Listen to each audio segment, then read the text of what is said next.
નમસ્કાર વિદ્યાર્થી મિત્રો, કેમ છો? વર્લ્ડ ઇનબોક્સ એકેડેમીની યુટ્યુબ ચેનલ પર તમારું હાર્દિક સ્વાગત છે. આપણે દર સોમવારે મળીએ છીએ ઇકોનોમી વીકલી કરંટ અફેરમાં. દેશ અને દુનિયામાં અઠવાડિયા દરમિયાન જે મુદ્દાઓ ચર્ચામાં રહેલા હતા એમને આપણે પરીક્ષાના પર્સપેક્ટિવથી સમજીએ છીએ. તો ગયા અઠવાડિયાના કેટલાક મુદ્દાઓ જે પરીક્ષાના પર્સપેક્ટિવથી આપણે સમજીશું. એમાં એક મહત્વનો છે જીએસટી કાઉન્સિલની 53મી બેઠક, જેમાં કેટલાક મહત્વના નિર્ણયો લેવાયેલા એને આપણે સમજીશું. પછી છે વઢવાણ બંદર ને મંજૂરી આપવામાં આવી. આ સિવાય 3 મહત્વના ઇન્ડેક્સ જારી થયા છે ને એક શબ્દને સમજીશું, કફાલા સિસ્ટમ. તો ચાલો આગળ વધીએ. આ વિડીયોની પીડીએફ તમને આ ટેલિગ્રામ ગ્રુપમાં મળી જશે. તો આપણે જે પહેલો મુદ્દો જોવાનો છે જીએસટી કાઉન્સિલની 53મી બેઠક. તો આ છે સિલેબસનો ટોપિક, જાહેર વિત્ત. એ સિલેબસના ટોપિકને આપણે સબ ટોપિકમાં વહેંચેલા છે. એમાંનો એક ટોપિક છે જીએસટી. જીએસટી અંતર્ગત છેલ્લા 5 વર્ષ જીપીએસસી પ્રિલિયમ્સની અંદર જે સવાલો પૂછાયેલા એની સંખ્યા લખેલી છે. તો છેલ્લી જીપીએસસી પ્રિલિયમ્સમાં જીએસટી માંથી 2, એ રીતે આગળના વર્ષોમાં 2, 2 અને 1. એટલે લગભગ દર વર્ષે 1 થી 2 સવાલો જીએસટી ટોપિકમાંથી પૂછાય છે. એટલા માટે આ મુદ્દો આપણે મહત્વનો છે. એના સિવાયના જે સબ ટોપિક છે એને પણ તમે જોઈ શકો છો કે ટેક્સેશન સિસ્ટમ છે એમાંથી દર વર્ષે 2 થી 3 સવાલો પૂછાય છે. પછી નાણાકીય નીતિ છે એમાંથી દર વર્ષે 2 થી 3 સવાલો પૂછાય છે. તો આપણે સબ ટોપિકમાં ડિવાઈડ કરેલા છે કે પ્રિલિયમ્સની અંદર છેલ્લા 5 વર્ષના કયા સબ ટોપિકમાંથી કેટલા સવાલો પૂછાયેલા છે. તો આપણે વધારે સ્માર્ટ તૈયારી કરી શકીએ જેવું એનાલિસિસ જોયેલું હોય તો. જીએસટી કાઉન્સિલની 53મી બેઠક. તો પહેલા તો એ સમજીએ કે જીએસટી એટલે શું. જીએસટી એક ટેક્સ સિસ્ટમ છે, ઇનડાયરેક્ટ ટેક્સ સિસ્ટમ છે. ટેક્સ સિસ્ટમ 2 પ્રકારની હોય છે, એક તો ડાયરેક્ટ અને બીજું હોય છે ઇનડાયરેક્ટ. ડાયરેક્ટ એટલે કે વ્યક્તિની કોઈ આવક હોય, એ આવકમાંથી વ્યક્તિ ટેક્સ સરકારને સીધો જ ચૂકવે છે, જેને આપણે કહીએ છીએ ઇન્કમ ટેક્સ. તો વ્યક્તિની આવક પર વ્યક્તિ સીધો જ સરકારને ટેક્સ ચૂકવે છે, એટલે ડાયરેક્ટલી ચૂકવે છે. બીજું છે ઇનડાયરેક્ટ ટેક્સ. કોઈ કોચિંગ ઇન્સ્ટિટ્યૂટમાં તમે એડમિશન લો છો, તમે ફી ભરો છો, એ ફી પર જીએસટી ઇન્ક્લુડ હોય છે. તમે કોચિંગ ક્લાસીસને ફી આપેલી છે, આ ફીની અંદર જીએસટી સામેલ છે. એ ફીમાંથી જે જીએસટી છે એ કોચિંગ ક્લાસીસ સરકારને આપશે. એટલે કે તમે ટેક્સ ભરેલો છે, પરંતુ સીધો જ ટેક્સ તમે સરકારને નથી આપેલો. તમે કોચિંગ ક્લાસીસને ટેક્સ આપેલો છે ને કોચિંગ ક્લાસીસ સરકારને ટેક્સ આપે. એટલે કે તમે ઇનડાયરેક્ટલી ટેક્સ ભરો છો. એટલે કે જે ટેક્સ છે એ ઇનડાયરેક્ટલી સરકાર સુધી પહોંચે છે એને કહેવાય ઇનડાયરેક્ટ ટેક્સ, ને જે ટેક્સ સીધો જ વ્યક્તિ સરકારને ચૂકવે છે એને કહેવાય ડાયરેક્ટ ટેક્સ. તો જીએસટી છે ઇનડાયરેક્ટ ટેક્સ પ્રણાલી છે. જીએસટી પહેલા પણ વસ્તુ અને સેવા પર ટેક્સ લેવામાં આવતા હતા, પરંતુ એની જટિલ સિસ્ટમ હતી.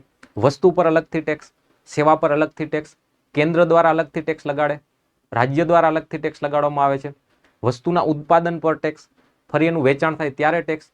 એટલે એવા 17 પ્રકારના અલગ અલગ ટેક્સ હતા. આ 17 ટેક્સને કમ્બાઈન કરી અને એક ટેક્સ લગાડવામાં આવે છે, એને કહેવાય GST, goods and service tax. તો જીએસટી ટેક્સ લાગુ થઈ જાય છે 2017માં. બંધારણમાં 101મો સુધારો કરવામાં આવે છે અને જીએસટી સિસ્ટમને લાગુ કરવામાં આવે છે. તો જીએસટી સિસ્ટમને સંચાલન માટે એક કાઉન્સિલની રચના કરવાની, એક સમિતિની રચના કરવામાં આવેલી છે. એને આપણે કહીએ છીએ જીએસટી કાઉન્સિલ. જીએસટી કાઉન્સિલ સમયાંતરે મળતી રહે છે અને જીએસટી સંબંધિત કેટલાક સુધારા વધારા કરે છે. તો જીએસટી કાઉન્સિલની 53મી બેઠક હતી. આ 53મી બેઠકમાં કેટલાક મહત્વના નિર્ણયો લેવામાં આવેલા છે, એ આપણે પરીક્ષા માટે મહત્વના છે. એ પહેલા આપણે સમજી લઈએ કે જીએસટી કાઉન્સિલ છે એના કાર્યો શું છે.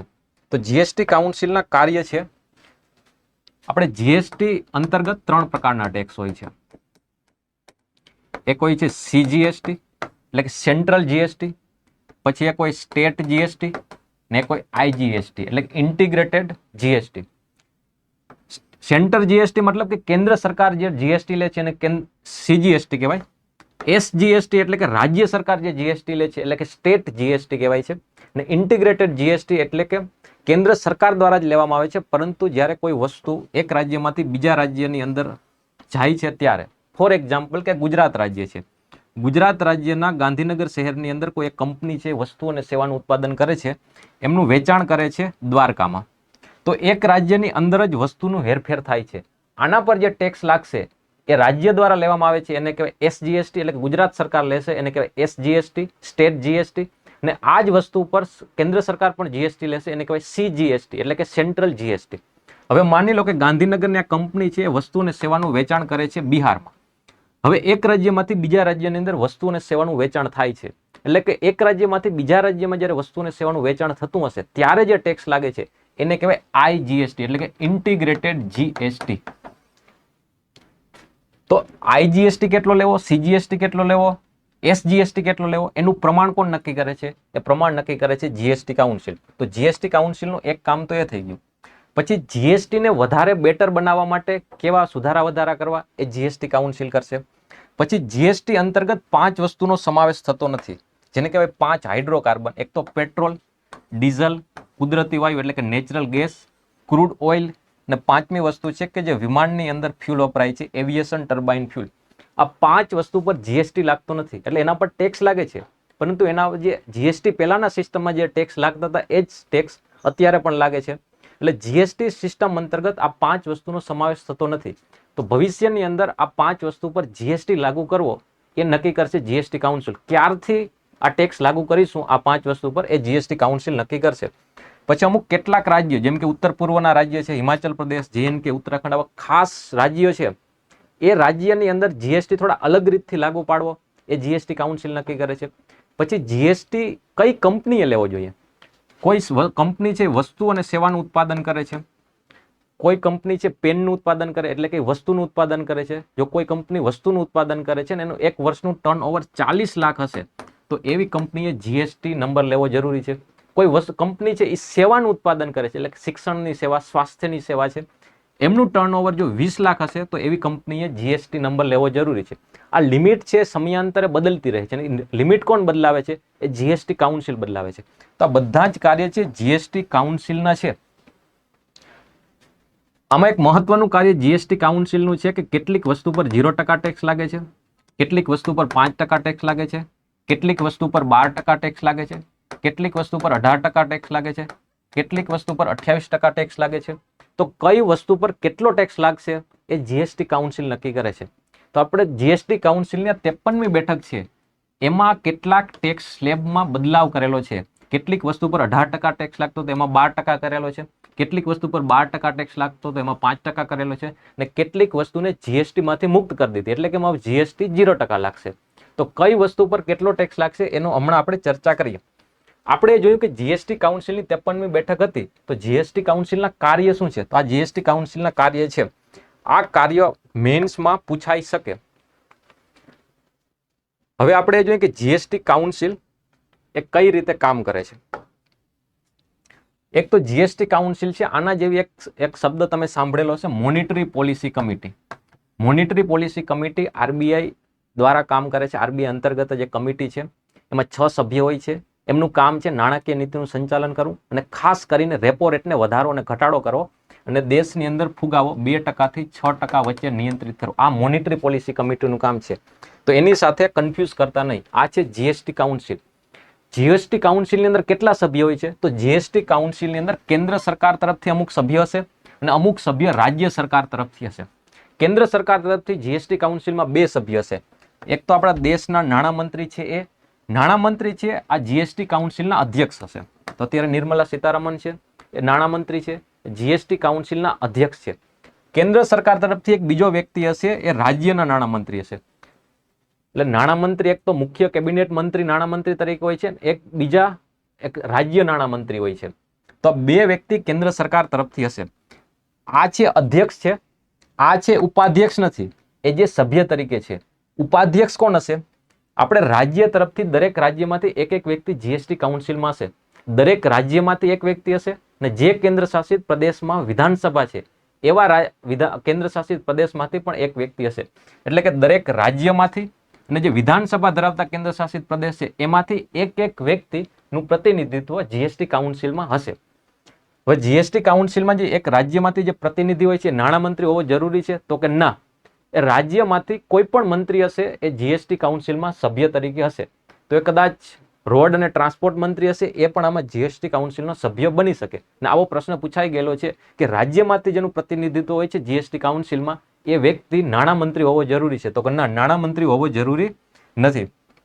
આ જે રાજ્યમાંથી પ્રતિનિધિત્વ કરે છે આમાંથી કોઈ એક વ્યક્તિ હશે એને ઉપાધ્યક્ષ બનાવવામાં આવશે.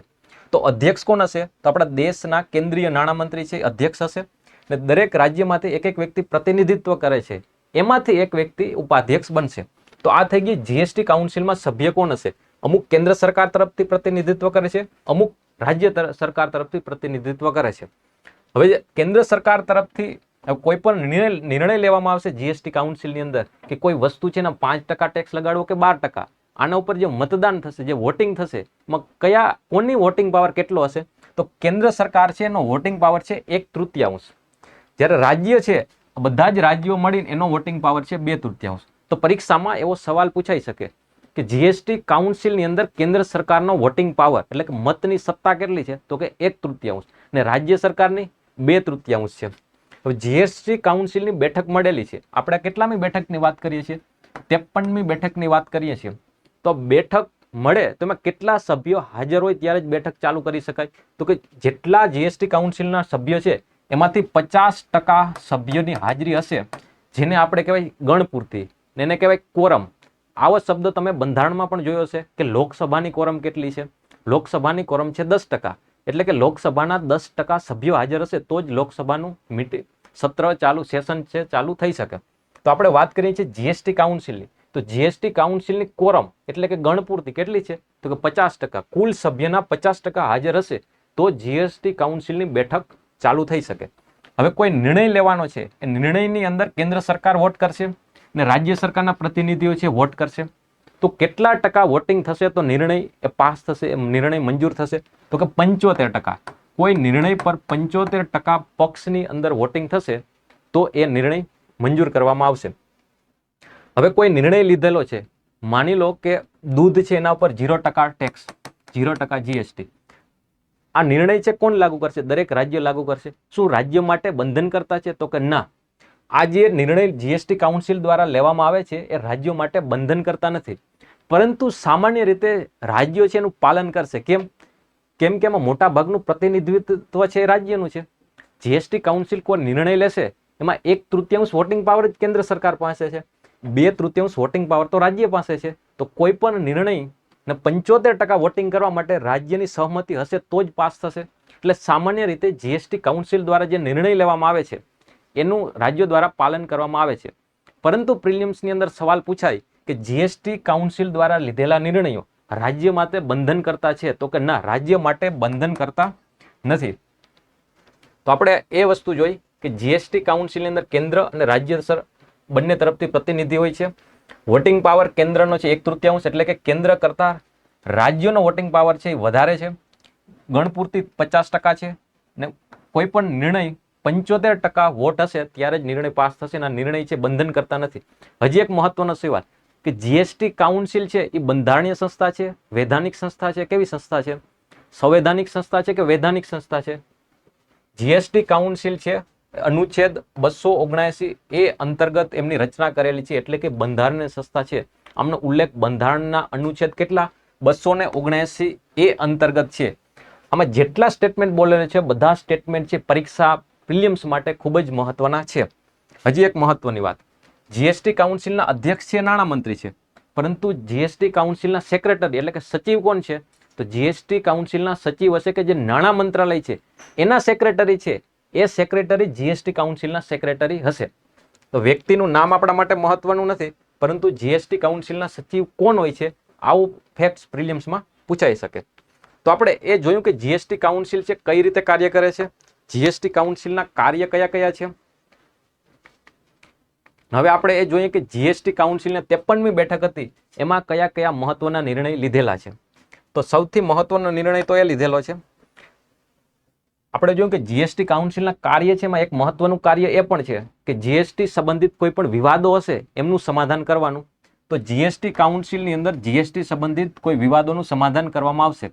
માની લો કે ટેક્સ ડિપાર્ટમેન્ટ છે ને કોઈ એક કંપની છે, એ બંને વચ્ચે કોઈ ટેક્સ બાબતે કોઈ વિવાદ ચાલે છે, તો વિવાદના સમાધાન માટે ક્યાં જશે?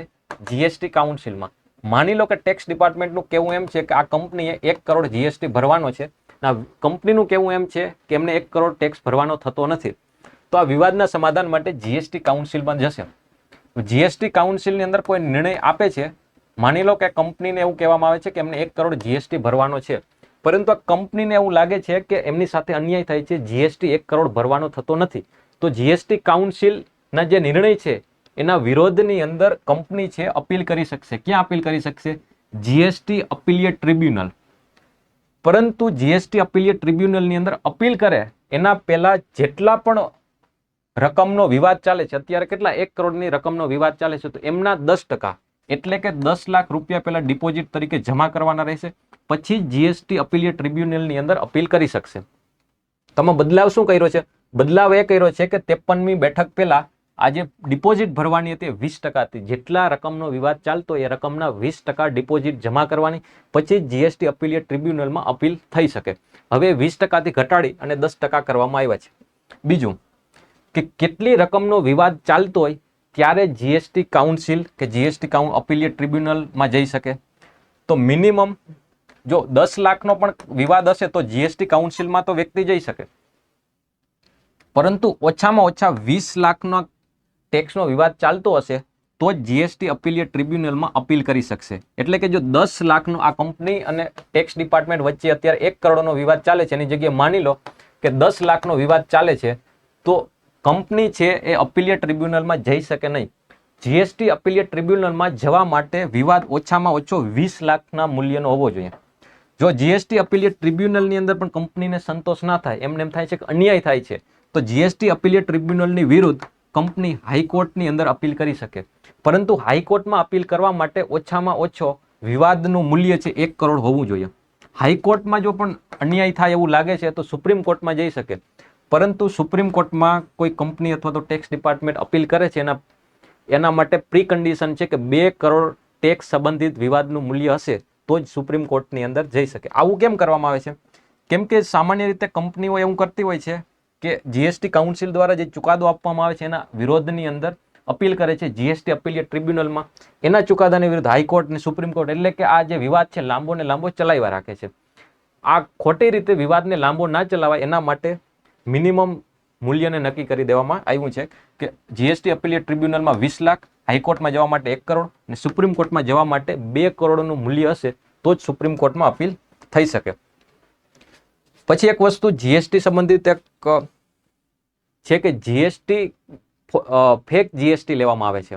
ફેક જીએસટી નંબર લઈને જીએસટીની ઇનપુટ ટેક્સ ક્રેડિટ લેવામાં આવે છે. તો ઇનપુટ ટેક્સ ક્રેડિટ શું છે? જ્યારે કોઈ કંપની છે,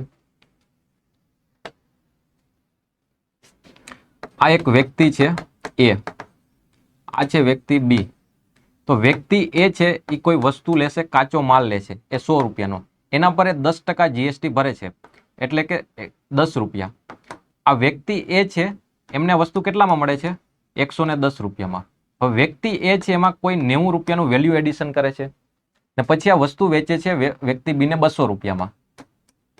હવે 200 રૂપિયાની વસ્તુ છે એમાં 10% જીએસટી એટલે કે 20 રૂપિયા જીએસટી લાગે છે. 100 રૂપિયાની વસ્તુ હતી એમાં 10% જીએસટી એટલે કે આ વ્યક્તિ એ છે એમને 110 રૂપિયાની વસ્તુ મળે છે, કેમ કે એમાં 100 રૂપિયાની વસ્તુ પર 10 રૂપિયાનો જીએસટી છે. વ્યક્તિ એ છે એમાં 90 રૂપિયાનું વેલ્યુ એડિશન કરે છે, એટલે કે વસ્તુ છે 200 રૂપિયાની બની જાય છે. 200 રૂપિયાની વસ્તુ વેચે છે બીને, 200 રૂપિયાની વસ્તુ પર 10% જીએસટી એટલે કે 20 રૂપિયા જીએસટી, તો વસ્તુની રકમ થઈ જશે 220 રૂપિયા. હવે તમે અહીંયા વિચારો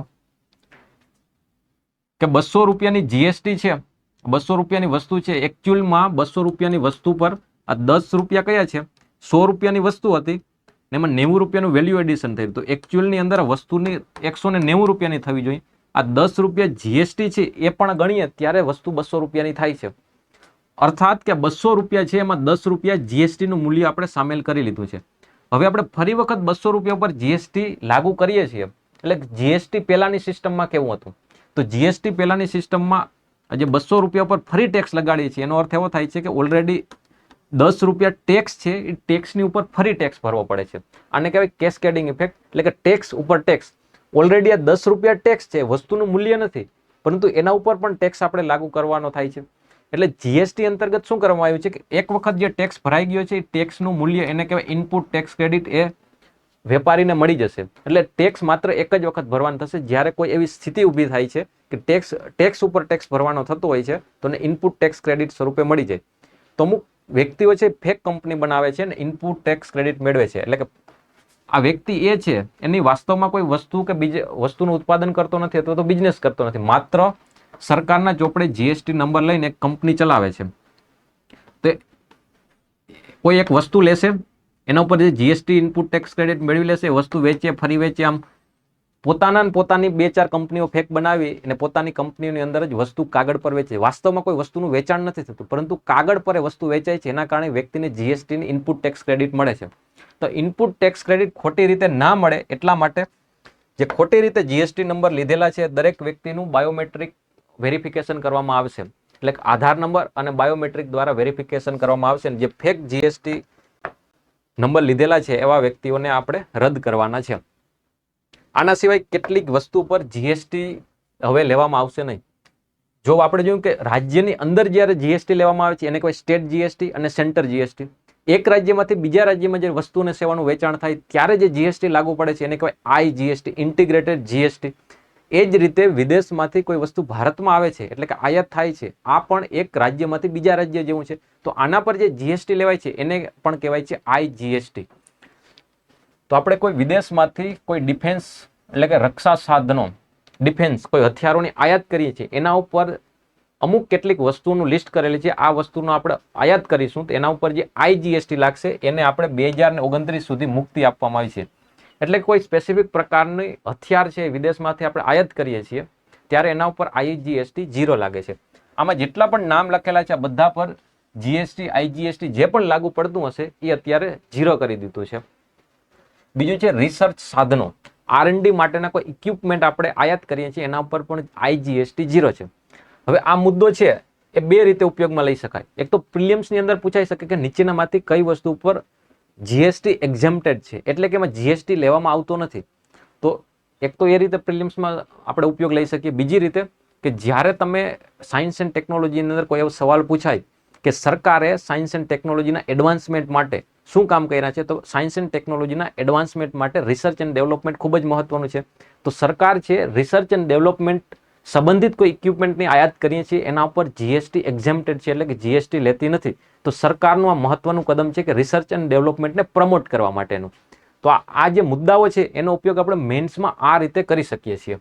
પછી special economic zone. Special economic zone એટલે કે ફોર એક્ઝામ્પલ કે સાણંદ, મુન્દ્રા, આ છે સ્પેશિયલ ઇકોનોમિક ઝોન. આ વિસ્તારની અંદર જે પણ કંપનીઓ કાર્ય કરે છે એના ઉપર ટેક્સ લેવામાં આવતો નથી. કેટલા વર્ષ? 5 વર્ષ અને 10 વર્ષ માટે. પહેલા 5 વર્ષ માટે કોઈ પણ ટેક્સ એટલે કે 100% કર મુક્તિ આપવામાં આવે છે અને પછીના 5 વર્ષ માટે 50% કર મુક્તિ આપવામાં આવે છે. તમે નામ સાંભળેલું હશે ગિફ્ટ સિટી. આ ગિફ્ટ સિટી પણ સ્પેશિયલ ઇકોનોમિક ઝોન છે, પરંતુ આ સ્પેશિયલ ઇકોનોમિક ઝોન છે માત્ર નાણાકીય વસ્તુ માટેનો છે. આ ગિફ્ટ સિટીની અંદર કોઈ વ્યક્તિ છે પેનનું ઉત્પાદન ના કરી શકે, ત્યાં બેંક ચલાવી શકે, ત્યાં શેર માર્કેટ સંબંધી વાત થઈ શકે, એટલે કે નાણાકીય બાબતો સંબંધિત કહી શકાય સ્પેશિયલ ઇકોનોમિક ઝોન છે. જ્યારે મુન્દ્રા છે, સાણંદ છે, ત્યાં કોઈ જેમ કે ટાટા નેનો છે એમનું ઉત્પાદન આપણે સાણંદમાં થતું હતું, તો ત્યાં વસ્તુનું ઉત્પાદન થાય છે સ્પેશિયલ ઇકોનોમિક ઝોનમાં. એ જ રીતે ગિફ્ટ સિટી છે એ નાણાકીય બાબતો માટેનું સ્પેશિયલ ઇકોનોમિક ઝોન છે. સ્પેશિયલ ઇકોનોમિક ઝોનમાં દેશની અંદર જે બિઝનેસ માટેના ધારાધોરણો, નીતિ નિયમો લાગુ પડતા હોય એનાથી અલગ ધારાધોરણો, નિયમો લાગુ પડે છે. એમાં વધારે લિબરલ હોય છે, એમાં ટેક્સ ખૂબ ઓછો લાગતો હોય અથવા તો નથી લાગતો. અને બીજા પણ જે નિયમો હોય છે ખૂબ જ લિબરલ હોય છે. એના કારણે કંપનીઓ ત્યાં જઈ અને રોકાણ કરશે અને એ ક્ષેત્રનો, એ વિસ્તારનો વિકાસ થાય છે, રોજગારી ઊભી થાય છે. તો સ્પેશિયલ ઇકોનોમિક ઝોનનો ઉદ્દેશ્ય આવો હોય છે. તો આપણે અહીંયા શું છે, સ્પેશિયલ ઇકોનોમિક ઝોનની અંદર જે વસ્તુનું આયાત થાય છે એના પર જે કમ્પન્સેશન સેસ લાગે છે, કમ્પન્સેશન સેસ છે એ લાગુ પડશે નહીં. પછી છે રેલવે સેવા. રેલવે દ્વારા કેટલીક સર્વિસીસ આપવામાં આવે છે એમાં પણ જીએસટી લાગુ પડશે નહીં. ફોર એક્ઝામ્પલ કે પ્લેટફોર્મ ટિકિટ પર અત્યાર સુધી જીએસટી લાગુ પડતો હતો, હવે પ્લેટફોર્મ ટિકિટ પર જીએસટી લાગુ પડશે નહીં.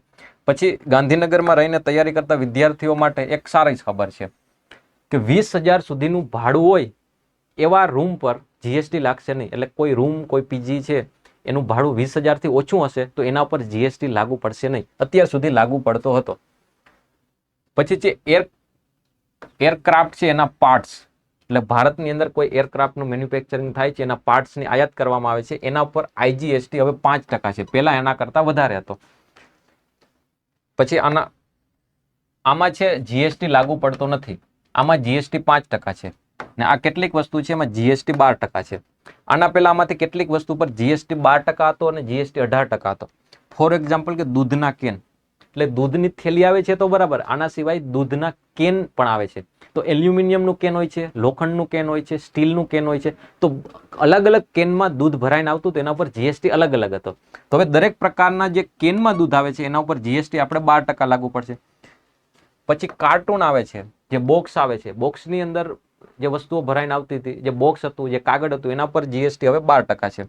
પછી સોલાર કુકર છે, સ્પ્રિંકલર છે, આ બધા ઉપર જીએસટી 12% છે. એકચ્યુઅલની અંદર કેવું છે, સ્પ્રિંકલર છે, અલગ અલગ પ્રકારના સ્પ્રિંકલર હોય છે, સ્પ્રે થતો હોય છે સ્પ્રિંકલર એ. તો અલગ અલગ પ્રકારના સ્પ્રિંકલર પર જીએસટી અલગ અલગ હતો. તો હવે શું કર્યું છે કે સ્પ્રિંકલર અલગ અલગ પ્રકારના, સોલર કુકર અલગ અલગ પ્રકારના હશે, દૂધના કેન અલગ અલગ પ્રકારના હશે, એના પર અલગ અલગ જીએસટી હતી. એની જગ્યાએ હવે બધા માટે 12% એક યુનિફોર્મ જીએસટી લાગુ કરવામાં આવ્યો છે. પરીક્ષામાં પ્રિલિયમ્સમાં પૂછાઈ શકે, પ્રિલિયમ્સની અંદર પૂછાશે. હજી તો 53મી મિટિંગ છે, 1-2 મહિના પછી 54મી મિટિંગ હશે. પરીક્ષાની નજીક જે પણ કંઈ મહત્વના ફેરફાર થયા હશે એ ફેરફારો પરીક્ષામાં પૂછાઈ શકે કે નીચેનામાંથી કઈ વસ્તુ પર 0%, 5% કે 12% જીએસટી છે.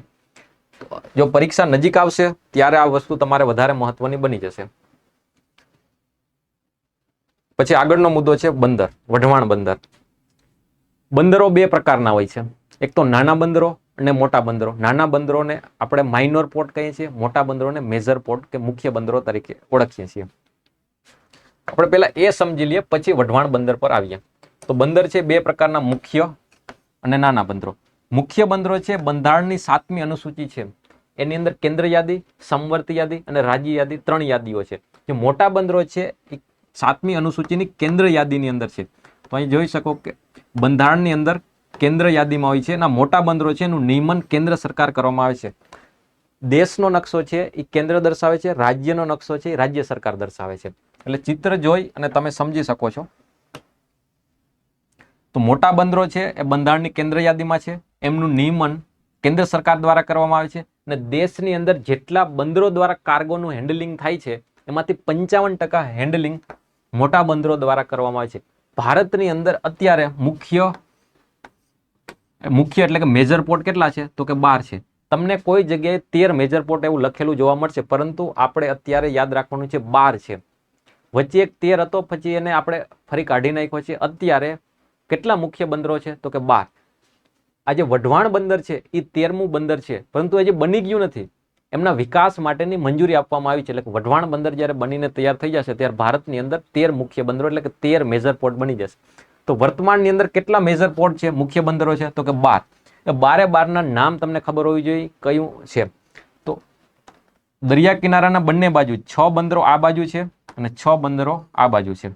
તો કંડલા છે, મુંબઈ પોર્ટ છે, જવાહરલાલ નહેરુ પોર્ટ છે, માર્માગોવા પોર્ટ છે, ન્યૂ મેંગ્લોર પોર્ટ છે, કોચીન પોર્ટ છે. 6 આ બાજુ છે અને 6 આ બાજુ છે. કોલકાતા, પારાદીપ, વિશાખાપટ્ટનમ, એન્નોર, ચેન્નાઈ, તુતીકોરીન.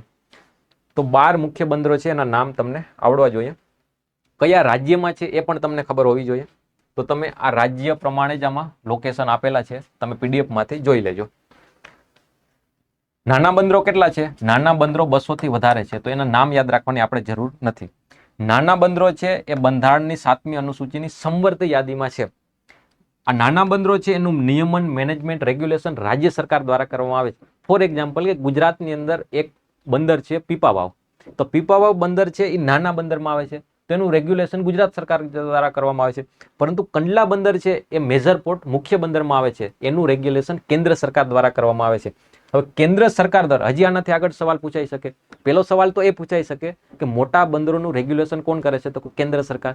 કેન્દ્ર સરકારમાં બરોબર, પરંતુ કયા મંત્રાલય દ્વારા રેગ્યુલેશન કરવામાં આવે છે? તો એનું રેગ્યુલેશન કરવામાં આવે છે મિનિસ્ટ્રી ઓફ પોર્ટ, શિપિંગ અને વોટરવે. તો મિનિસ્ટ્રીનું નામ જ છે મિનિસ્ટ્રી ઓફ પોર્ટ. ને દેશની અંદર જેટલા પણ બંદરો દ્વારા કાર્ગોનું હેન્ડલિંગ થાય છે એમાંથી 45% કાર્ગો નાના બંદરો દ્વારા થાય છે. અર્થાત કે મોટા બંદરો છે 12, નાના બંદરો છે 200 થી વધારે, પરંતુ જેટલા પણ કાર્ગોનું હેન્ડલિંગ થાય છે એમાં મોટા ભાગનું એટલે કે 55% આ 12 બંદરો દ્વારા જ કરવામાં આવે છે.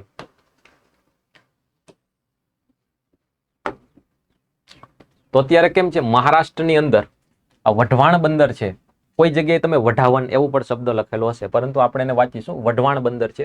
કયા રાજ્યમાં મંજૂરી આપવામાં આવી છે? કે મહારાષ્ટ્રની અંદર આપેલી છે.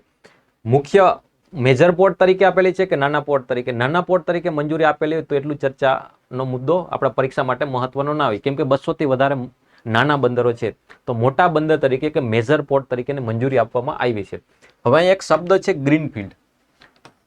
ગ્રીનફિલ્ડ અને બીજો શબ્દ આવે છે બ્રાઉનફિલ્ડ. ગ્રીનફિલ્ડ ઇન્વેસ્ટમેન્ટ, ગ્રીનફિલ્ડ રોકાણ, ગ્રીનફિલ્ડ બંદર, ગ્રીનફિલ્ડ એરપોર્ટ. એ જ રીતે બ્રાઉનફિલ્ડ એરપોર્ટ, બ્રાઉનફિલ્ડ બંદર, બ્રાઉનફિલ્ડ રોકાણ. આનો અર્થ શું થાય છે? જ્યારે કોઈ પણ વસ્તુનું પહેલેથી સ્ક્રેચથી જે વસ્તુનું નિર્માણ કરવામાં આવે છે એને કહેવાય ગ્રીનફિલ્ડ. તો આ વઢવાણ બંદર છે એ ખાલી જગ્યા છે, ત્યાં એક બંદરનું નિર્માણ કરવામાં આવે છે, પહેલેથી શરૂઆતથી નિર્માણ કરવામાં આવે છે, એને કહેવાય ગ્રીનફિલ્ડ. બ્રાઉનફિલ્ડ કોને કહેવાય? જે વસ્તુ ઓલરેડી એક્ઝિસ્ટિંગ છે તેમાં કોઈ સુધારો વધારો કરવાનો હોય છે એને કહેવાય બ્રાઉનફિલ્ડ. તો આ જે વઢાવણ બંદર છે એ કેવું છે? ગ્રીનફિલ્ડ છે કે બ્રાઉનફિલ્ડ છે? તો કે ગ્રીનફિલ્ડ છે. મુખ્ય બંદર છે અને 13મું છે મહારાષ્ટ્રની અંદર છે. હજી એના સંબંધિત એક બે વસ્તુ, આજે વઢવાણ બંદરનો વિકાસ થવાનો છે તો કઈ સંસ્થા દ્વારા કરવામાં આવે છે? એના માટે એક સંસ્થા બનાવવાની, special purpose vehicle. Special purpose vehicle શું છે?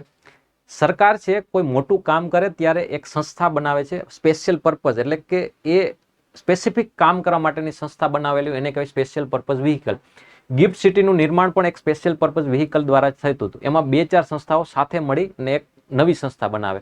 તો સ્પેશિયલ પર્પઝ વ્હીકલ છે જે વઢવાણ બંદરનું નિર્માણ કરશે, વિકાસ કરશે, એ કોના દ્વારા બનેલી છે? તો જવાહરલાલ નહેરુ પોર્ટ ઓથોરિટી, જે ઓલરેડી પહેલેથી એક મુખ્ય બંદર છે જવાહરલાલ નહેરુ પોર્ટ, એ ઓથોરિટી અને મહારાષ્ટ્ર મેરીટાઈમ બોર્ડ છે, આ બંને મળી અને એક સ્પેશિયલ પર્પઝ વ્હીકલ બનાવ્યું છે.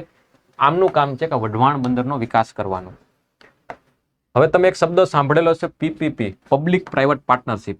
તો જે વઢવાણ બંદર છે એમનો વિકાસ છે પીપીપી ધોરણે થશે. પીપીપી પબ્લિક અને પ્રાઇવેટ, એટલે કે સરકાર અને ખાનગી કંપનીઓ સાથે મળીને આમનું સંચાલન કરશે. તો પીપીપી છે, પબ્લિક પ્રાઇવેટ પાર્ટનરશિપ છે, એના અલગ અલગ મોડલ છે. તો વઢવાણ બંદર છે એ કયા પબ્લિક પ્રાઇવેટ પાર્ટનરશિપ મોડેલ આધારિત છે? તે મોડેલનું નામ છે લેન્ડ લોડ મોડેલ. પ્રિલિમ્સ પરીક્ષાની અંદર આવું પૂછાઈ શકે કે વઢવાણ બંદર છે એ કયા મોડેલ આધારિત છે, એનો જે વિકાસ, એનું ડેવલપમેન્ટ થવાનું છે, કયા મોડેલ આધારિત છે? Land load. લેન્ડ લોડ આપણે ક્યાં શબ્દ, કઈ જગ્યાએ? કે મકાન માલિક, જમીન માલિક, એ લેન્ડ લોડ. તો જે લેન્ડલોડ મોડલ છે એની અંદર 2 ઓથોરિટી છે, એક ઓથોરિટી અને બીજી ઓથોરિટી. તો એક ઓથોરિટી છે એ લેન્ડલોડ તરીકે વર્તશે અને બીજી ઓથોરિટી છે એનાથી નીચેની રીતે એમના અંડરમાં રહીને કામ કરશે. તો જે પોર્ટ ઓથોરિટી છે એ વઢવાણ બંદરનું નિયમન કરશે અને લેન્ડલોડ તરીકે વર્તશે. એટલે કે મુખ્ય સંચાલન હર્તા કરતા કોણ હશે? તો કે પોર્ટ ઓથોરિટી હશે. બીજું કે જે ખાનગી કંપનીઓ છે પોર્ટનું સંચાલન કરશે. પોર્ટના માલિક કોણ હશે? પોર્ટના માલિક હશે, જે લેન્ડલોડ હશે એ પોર્ટ ઓથોરિટી છે, જ્યારે ખાનગી કંપની છે પોર્ટનું સંચાલન કરશે. તો પીપીપી ધોરણે એમનું વિકાસ થશે. જે મોડલ છે એનું નામ છે લેન્ડલોડ મોડલ. સ્પેશિયલ પર્પઝ વ્હીકલ છે એમાં કોનો કોનો સમાવેશ થાય છે? આ પ્રશ્ન પ્રિલિમ્સમાં પૂછાઈ શકે. ને આ સ્ટેટિક પોર્શન છે, એ ખાસ ધ્યાન રાખવાનું, પરીક્ષામાં એ પૂછાય છે. હવે છે ઇન્ડેક્સ. આજે મહત્વના 3 ઇન્ડેક્સ જોવાના છે. પહેલો ઇન્ડેક્સ છે સસ્ટેનેબલ ડેવલપમેન્ટ રિપોર્ટ 2024. હવે આને સસ્ટેનેબલ ડેવલપમેન્ટ ઇન્ડેક્સ પણ કહી શકો. રિપોર્ટ અને ઇન્ડેક્સ એ બધું સેમ જેવી જ વસ્તુ છે. આપણે જોયું છે કે ઇન્ડેક્સની અંદર આપણે 2-3 વસ્તુ યાદ રાખવાની હોય છે. પહેલી વસ્તુ કે કોના દ્વારા જારી કરવામાં આવે છે? તો કે United nation sustainable development solution network, SDSN. બીજો કે ભારતનો રેન્ક કેટલામો છે? તો કે ભારતનો રેન્ક છે 109મો. ભારતનો રેન્ક 109મો છે. પહેલો રેન્ક કોનો છે? ફિનલેન્ડનો. ગયા વર્ષે પણ ફિનલેન્ડનો જ પહેલો રેન્ક હતો. કોના દ્વારા જારી કરવામાં આવે છે અને ભારતનો રેન્ક કેટલામો છે એ આપણે વસ્તુ યાદ રાખવાની છે. સસ્ટેનેબલ ડેવલપમેન્ટ રિપોર્ટ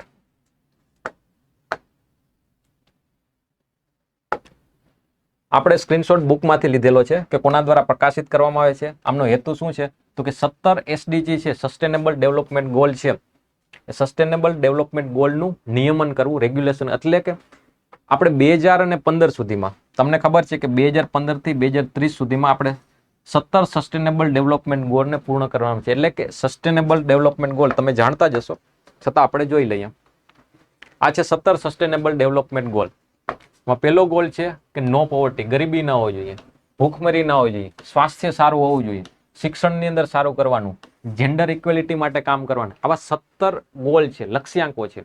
આ લક્ષ્યાંકોને 2030 સુધીમાં પૂરા કરવાના છે.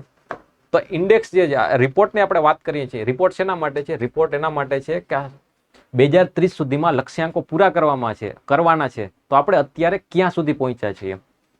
તો રિપોર્ટનું કેવું એમ છે કે આપણે 2030 સુધીની અંદર આ લક્ષ્યાંકો પૂરા કરી શકશું નહીં, કેમ કે આપણે ખૂબ જ ધીમે રીતે આના લક્ષ્યાંકો તરફ આગળ વધી રહ્યા છીએ. માત્ર 16% લક્ષ્યાંકો છે એ જ પૂર્ણ થઈ શકશે.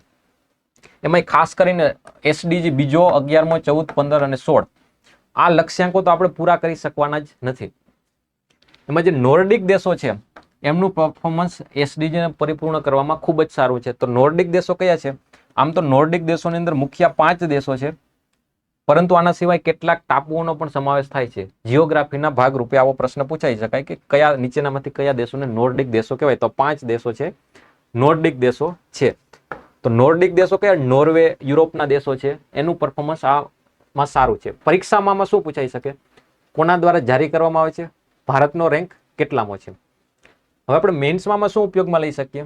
મેન્સમાં આપણે પર્યાવરણ સંબંધિત કોઈ સવાલ હોય ત્યારે આપણે ઉપયોગમાં લઈ શકીએ કે આપણે સસ્ટેનેબલ ડેવલપમેન્ટ ગોલ છે એને 2030 સુધીમાં પૂર્ણ કરી શકીશું નહીં, એવું કોણ કહે છે? એવું કહે છે સસ્ટેનેબલ ડેવલપમેન્ટ રિપોર્ટ. તો આવી રીતે અમુક પોઈન્ટ છે મેન્સમાં ઉપયોગી લઈ શકાય. બાકી આ મુદ્દાઓ છે એના ઉપરથી પ્રિલિયમ્સની અંદર કોઈ પોઈન્ટ બનશે નહીં. આમાં એક શબ્દ આવે છે સસ્ટેનેબલ ડેવલપમેન્ટ. આપણે જે છે sustainable SDG, sustainable development goal, એમાં એક શબ્દ છે સસ્ટેનેબલ ડેવલપમેન્ટ. એટલે એને ગુજરાતીમાં આપણે કહીએ છીએ ટકાઉ વિકાસ. ટકાઉ વિકાસ કોને કહેવાય? ટકાઉ વિકાસ એટલે કે અત્યારે વિકાસ દ્વારા આપણે અત્યારની જરૂરિયાતોને પૂરી કરવાની છે, પરંતુ વિકાસ કરતી વખતે એ વસ્તુનું ધ્યાન રાખવાનું છે કે સંસાધનોનો બેફામ ઉપયોગ ના કરીએ ને જે ભવિષ્યની પેઢીઓ છે એના માટે પણ એ સંસાધનોને બચાવીને રાખીએ. ફોર એક્ઝામ્પલ કે આપણે ખેતી, એગ્રીકલ્ચરનું ઉદાહરણ લઈએ તો આપણે અત્યારે જંતુનાશક, પેસ્ટિસાઇડ દવાનો ખૂબ ઉપયોગ કરી, કેમિકલ્સનો ખૂબ ઉપયોગ કરી ને ખેતી ક્ષેત્રે ખૂબ જ ઉત્પાદન વધારે કરીએ તો આપણા માટે ફાયદો છે અત્યારે, કેમ કે આપણું ઉત્પાદન વધી જશે, ઇન્કમ વધી જશે અને સુખ સુવિધાઓ વધશે, દેશની જીડીપી વધશે. તો વિકાસ તો થાય છે, પરંતુ વિકાસ થશે પરંતુ આવતા 40 અને 50 વર્ષની અંદર જમીનની ફળદ્રુપતા ઘટી જશે. તો આવનારી પેઢી છે એટલે કે આપણા પછીની જે જનરેશન છે એના માટે ખેતીમાંથી ખાદ્ય પદાર્થોનું ઉત્પાદન કરવું ખૂબ અઘરું બની જશે. એટલે આ વિકાસને ટકાઉ વિકાસ ના કહેવાય. આપણે અત્યારે વિકાસ કર્યો, અત્યારની જરૂરિયાતો આપણે પૂરી કરી શકીએ છીએ, પરંતુ ભવિષ્યની પેઢીઓ માટે સંસાધનો વધશે નહીં. તો આપણે એવા વિકાસની વાત કરીએ છીએ કે જે વિકાસ દ્વારા અત્યારની જરૂરિયાતો પૂરી થાય અને એની સાથે સાથે ભવિષ્યની પેઢીઓ એની જરૂરિયાતો પૂરી કરી શકે, એનું પણ આપણે ધ્યાનમાં રાખીને જે વિકાસ કરીએ એને કહેવાય ટકાઉ વિકાસ, સસ્ટેનેબલ ડેવલપમેન્ટ. તો એસડીજી શું છે? તો કે ટકાઉ વિકાસના ટકાઉ વિકાસ આપણે થઈ શકે, સસ્ટેનેબલ ડેવલપમેન્ટ થાય એના માટે 17 લક્ષ્યાંકો નક્કી કર્યા કે જો 17 લક્ષ્યાંકો પૂરા કરી દેશું તો આપણે ટકાઉ વિકાસની દિશામાં આગળ વધીશું. તો આ રિપોર્ટ શેનો છે? રિપોર્ટ એ છે કે એસડીજી તરફ આપણે કેટલા સારી રીતે આગળ વધી રહ્યા છે. અને બુકનો સ્ક્રીનશોટ છે અને જેની પાસે બુક હોય એ આમાં સુધારો કરી દેજો કે ભારતનો રેન્ક છે 109 છે. પછી આના જેવો જ એક ઇન્ડેક્સ છે કે એસડીજી ઇન્ડિયા ઇન્ડેક્સ. આ શું છે? SDG index. આ એસડીજી ઇન્ડેક્સ કોના દ્વારા બહાર પાડવામાં? જેનો આપણે અત્યારે ચર્ચા કરતા હતા, એ સસ્ટેનેબલ ડેવલપમેન્ટ સોલ્યુશન નેટવર્ક દ્વારા. એના જેવો બીજો ઇન્ડેક્સ છે એસડીજી ઇન્ડિયા ઇન્ડેક્સ. એટલે કે ભારતના રાજ્યોની અંદર રેન્ક આપવામાં છે કયું રાજ્ય એસડીજી ઇન્ડિયા ઇન્ડેક્સ અંતર્ગત આગળ છે. એના જેવો એક ત્રીજો રિપોર્ટ છે એસડીજી અર્બન ઇન્ડિયા ઇન્ડેક્સ. તો આ રિપોર્ટ બંને છે નીતિ આયોગ દ્વારા જારી કરવામાં આવે છે, એ વસ્તુ યાદ રાખીજો.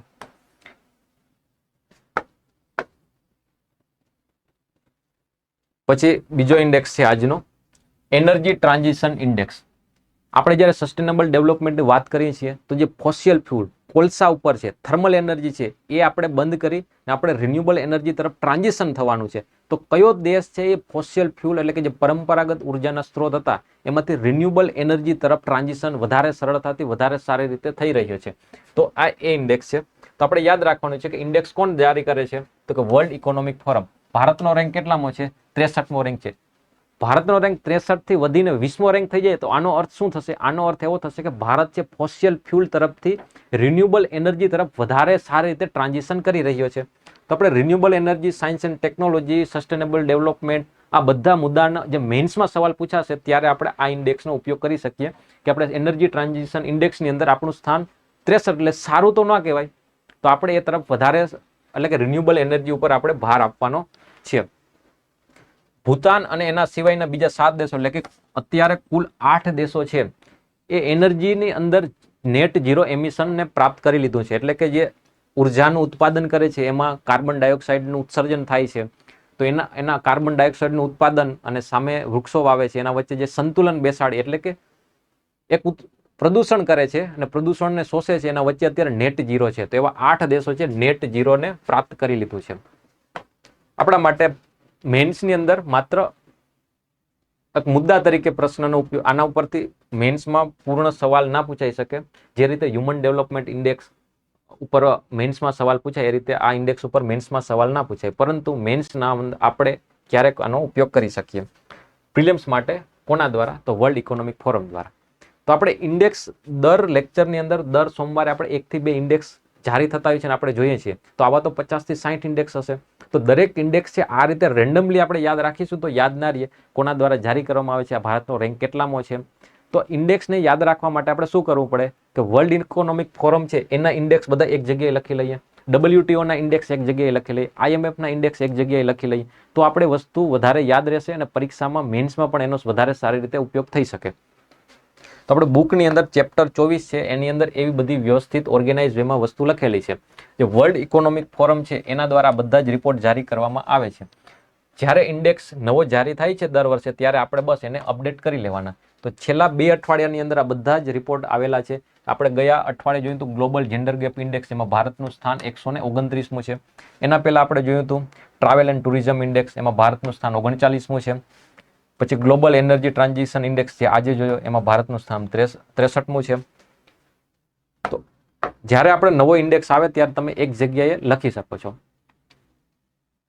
પછી આજનો ત્રીજો રિપોર્ટ છે તો વર્લ્ડ ઇન્વેસ્ટમેન્ટ રિપોર્ટ 2024 કોના દ્વારા જારી કરવામાં આવે છે? તો કે UNCTAD, United nation conference on trade અને ડેવલપમેન્ટ. ભારતનો રેન્ક કેટલામો છે? 15મો છે.